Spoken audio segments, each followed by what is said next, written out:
Welcome to the Unspoken Files, where every story is more chilling than the last. From true crime and unsolved mysteries to the paranormal and the unknown, we uncover the darkest stories that demand to be told. If you're fascinated by real-life crime cases, haunted history, and the mysteries that leave us searching for answers, then you've come to the right place. Subscribe now and never miss a story that will keep you on the edge of your seat.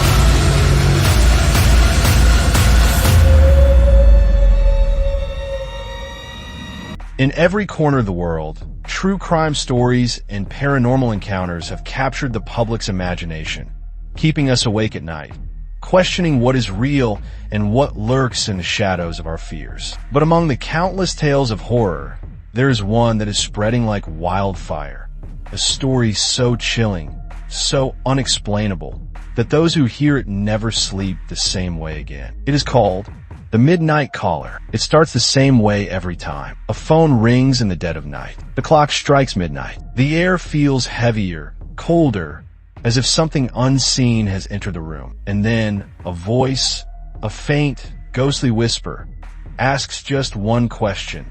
Can you hear me? At first, it seems harmless, a wrong number, a prank. But those who answer, they never get the chance to hang up. They disappear without a trace, leaving behind untouched rooms, warm cups of coffee, and unanswered questions that will never find closure. The Midnight Caller has no known origin, no face, no identity. Yet, its presence is growing, stretching across cities and continents like an unstoppable curse. From New York to London, Tokyo to Sydney, people are vanishing overnight. Their last known activity? A single phone call received at exactly 12 a.m. Who or what is behind this? A deranged killer? A supernatural entity? Or something far worse? Something that has found a way to seep into our world through the very devices we rely on every day? One thing is certain. If your phone rings at midnight and you hear the words, "Can you hear me?"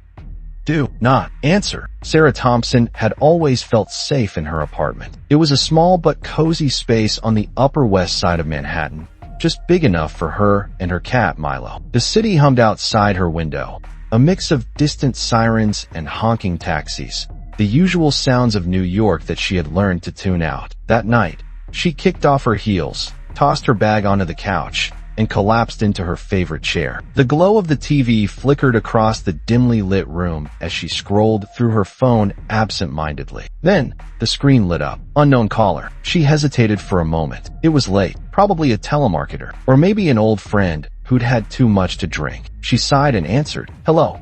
For a moment, there was only silence. Then, static. A faint, crackling noise, like an old radio barely tuned to a station. Then came the voice. "Can you hear me?"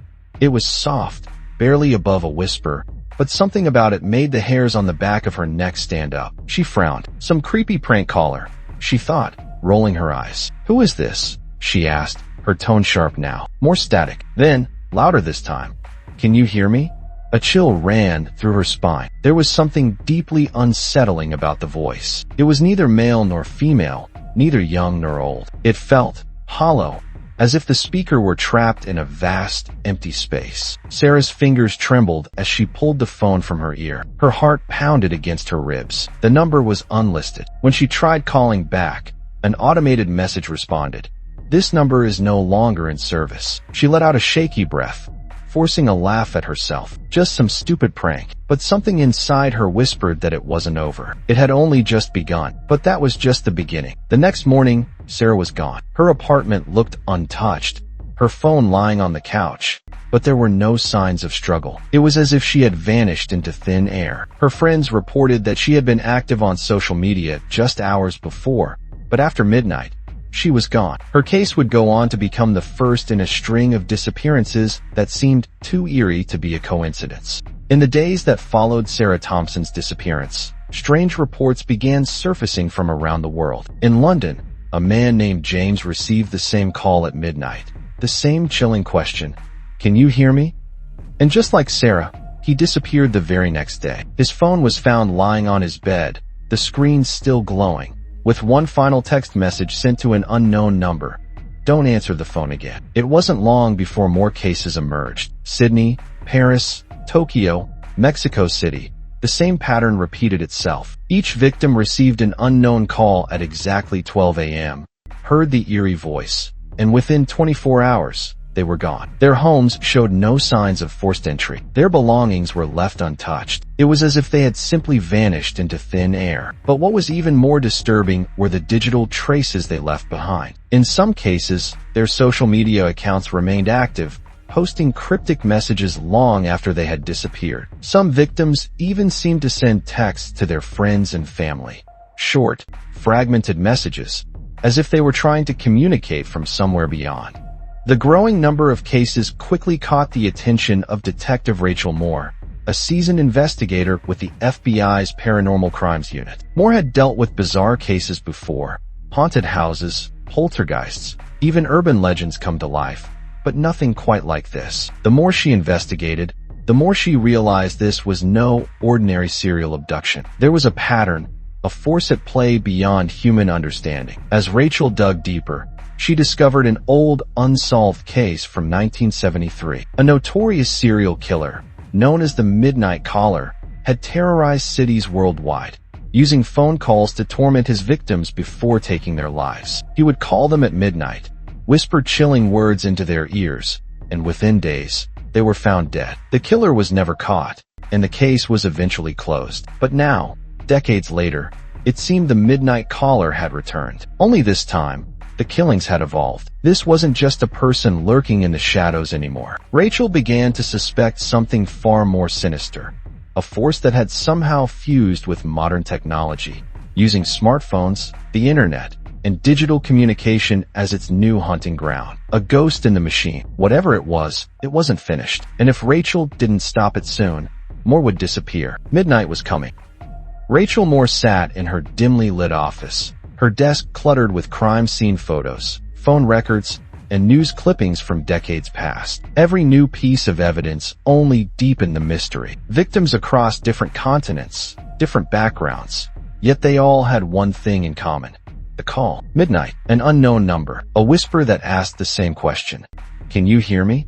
Rachel tried to track the calls, but they led nowhere. No origin, no registered number. The signals bounced through countless servers, as if the entity was deliberately covering its tracks. It wasn't just using technology, it was hiding within it. Desperate for answers, she sought out Dr. Elias Vance, a former cyber forensics expert turned paranormal researcher. If anyone could explain how something supernatural could manifest through digital means, it was him. "This isn't just a ghost story, Detective," Vance said, flipping through her case files. "This is something else. Think of it like a virus, a consciousness that doesn't need a body to exist anymore. It moves through frequencies, data streams, even social media." Rachel frowned. "You're saying it's alive? That it's evolving?" Vance nodded grimly. "And the more people answer that call, the stronger it gets." Her stomach twisted. If that was true, then every answered call was feeding it, allowing it to spread, to claim more victims. And worse, what if those who disappeared weren't actually gone?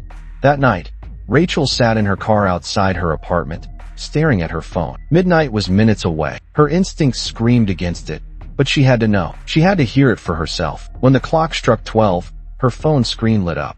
Unknown caller. Her finger hovered over the answer button. Then, it rang again, and again. The sound was deafening. Rachel took a breath and answered. "Hello." Silence. Then, static. Faint at first, then growing louder, as if something were forcing its way through the signal. Then came the voice. "Can you hear me?" Rachel's blood ran cold. It wasn't just one voice. It was many. A chorus of whispers layered on top of one another, rising and falling in distorted, unnatural tones. Her screen flickered, and for a split second, she swore she saw faces. Warped, screaming faces, trapped within the pixels. She hung up, but the call didn't end. The screen glowed unnaturally, a distorted reflection of her own terrified face staring back at her. Something was coming through, and it knew her name. Rachel's theory began to take shape. The Midnight Caller wasn't just a killer.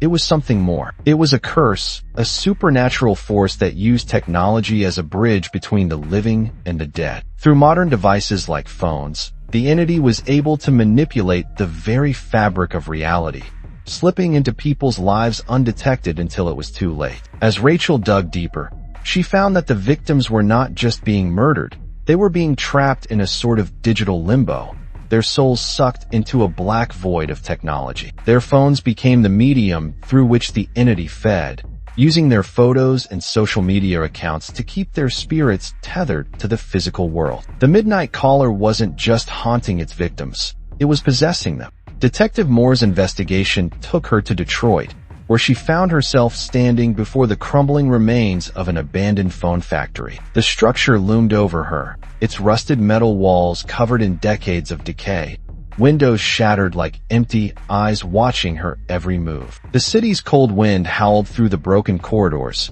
carrying whispers of a past long buried. Inside, dust-coated assembly lines stretched across the vast space, rows of ancient, disassembled phones left untouched since the factory shut down. Old documents and blueprints lay scattered on the floor, some detailing classified projects involving experimental frequencies, haunted technology, and, most disturbingly, mind control. As Rachel sifted through the remnants, a chilling realization dawned on her.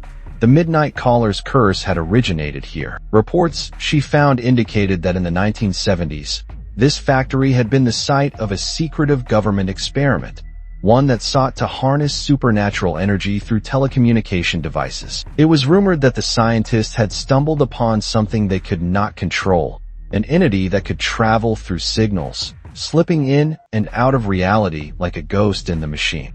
Among the research notes, Rachel uncovered references to a single, ominous artifact, an ancient prototype cell phone. Unlike modern devices, this phone had been built with strange modifications, designed not just to transmit calls, but to manipulate the very fabric of the human soul. Some reports hinted that those who used it would hear voices, whispers from the void, beckoning them to answer. Rachel's heart pounded. If this phone still existed, it was the key to everything. She knew that if she didn't find and destroy it, the Midnight Caller's power would only grow stronger, reaching across the world like a virus, consuming more lives with each unanswered question. The hunt was no longer just about stopping disappearances.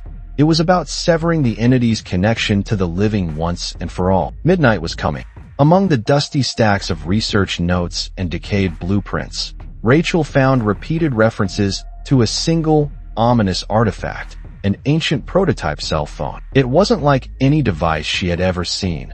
According to the reports, it had been designed not just to transmit calls, but to channel something far more sinister. Those who used it spoke of hearing whispers, faint, almost pleading voices that came through the static. Some believed it was an experimental mind control device. Others claimed it was a bridge to the dead. Her pulse quickened as she pieced together the evidence. The Midnight Caller wasn't just some digital ghost spreading through phone lines. It had an origin, a point of creation, and it all traced back to this one cursed device. The last known location of the phone had been inside the Detroit factory, hidden away after the experiments were shut down in the 1970s. Rachel pressed on, moving deeper into the ruins of the abandoned facility, her flashlight flickering in the thick, dust-filled air. Rusted machinery stood like skeletal remains of a forgotten era. Old assembly lines were frozen in time, their once bustling workforce now replaced by eerie silence. Then she saw it. In the center of a long-forgotten control room, atop a cracked and rusting work table, sat the phone. Its screen was dark, but something about it felt alive. The metal casing was covered in strange etchings, symbols she didn't recognize, pulsing faintly under the dim light. Rachel swallowed hard and took a step closer. The air around her felt heavier, charged with an unnatural presence. Her fingers hovered over the device, and for a split second, she swore she heard breathing, soft, rasping, just behind her ear. Then, the phone lit up. Its screen flickered wildly, displaying distorted images, faces screaming, trapped within the static. A deafening ring shattered the silence, vibrating through the room like a pulse of energy. Unknown caller. Rachel's breath hitched. She knew she shouldn't answer. She knew what would happen if she did. But this was her chance, her only chance, to stop it. She reached for the phone. The moment her fingers touched the cold surface, a jolt of electricity surged through her body. Her vision blurred, and the room twisted into darkness. Suddenly, she wasn't in the factory anymore. She was inside the phone. The space around her was an endless void of static and shifting faces, trapped souls reaching for her, screaming soundless cries. The entity loomed before her, shifting between forms, sometimes human, sometimes pure distortion. It had no eyes, but she could feel its gaze burrowing into her soul. "You should not have come," it whispered, its voice an amalgamation of all the missing victims. Rachel gritted her teeth. "And you shouldn't have taken them." She pulled a lighter from her pocket, the last thing she had left from her father, an old detective himself. With a flick, the flame ignited, casting an eerie glow in the darkness. The entity screeched. The flames reflected in the cursed phone's screen, distorting the faces, warping the static into chaos. Rachel didn't hesitate. She smashed the phone against the ground and set it ablaze. The factory trembled as an unholy scream echoed from the device. And then, silence. The midnight caller was gone. Rachel staggered back, her breath coming in ragged gasps. The air felt lighter. The factory was just a factory again, lifeless, abandoned, but no longer cursed. She had won. But as she turned to leave, her phone vibrated in her pocket. One new message. "Can you hear me?" She crushed the phone under her boot and walked away. Midnight would come again, but this time, it wouldn't find her waiting. And that's the end of the Midnight Caller. But is it really over? Make sure to like, comment, and subscribe if you enjoyed this story. Let me know in the comments what mystery or horror story you want me to decode next. You made it to the end, but are you sure you're alone? If you enjoy stories that keep you up at night, make sure to subscribe to the Unspoken Files, because the next story might just be about you. Subscribe to the Unspoken Files now, before it's too late.